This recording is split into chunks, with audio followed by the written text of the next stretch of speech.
Şuraya bakın. Ne kadar etkileyici.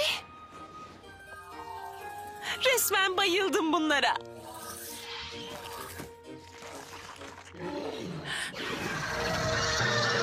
Şimdi savunmaya geçmezsem birazdan gerçekten bayılacağım.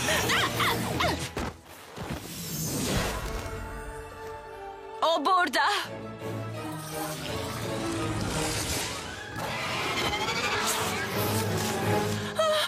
Ne kadar tatlı, yumuşak bir elbiseydin.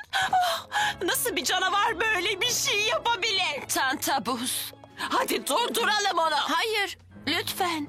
Benim yüzümden acı çekmenizi istemiyorum artık. Onu ben yakalayacağım.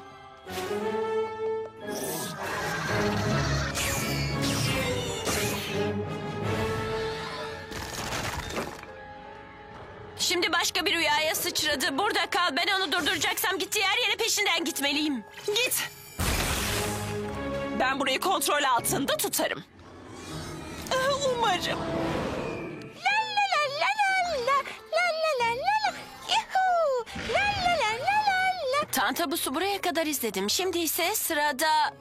Selam, kendimi tutamadım. Aklıma harika bir fikir geldi hemen. Pasta.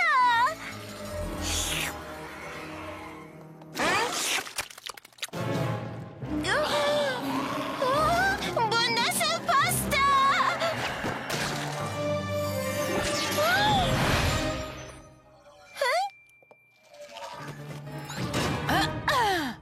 Hayır. Özür dilerim. Dondurma isteyen var mı?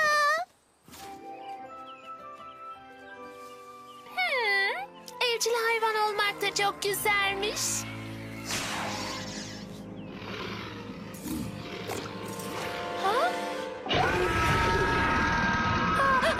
Sen ne ara böyle dev kötü kalpli oldun? İmdat! Teşekkür ederim prenses.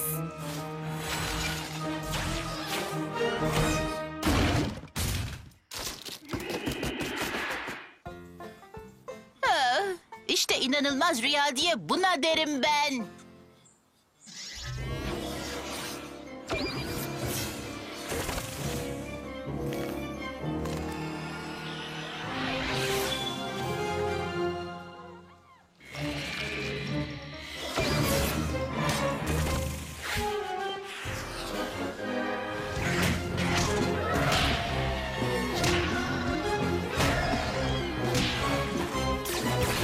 Gördüğüm kadarıyla Tantabus rüyalarınızı kabusa çevirmiş bile. Neden bahsediyorsun sen? Bu benim en güzel rüyam.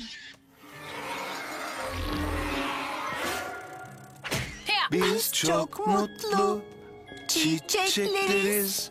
Saatlerce şarkı söyleriz. Bak bize çok çok sevimliyiz. Böyle flüt çalar dinletiriz.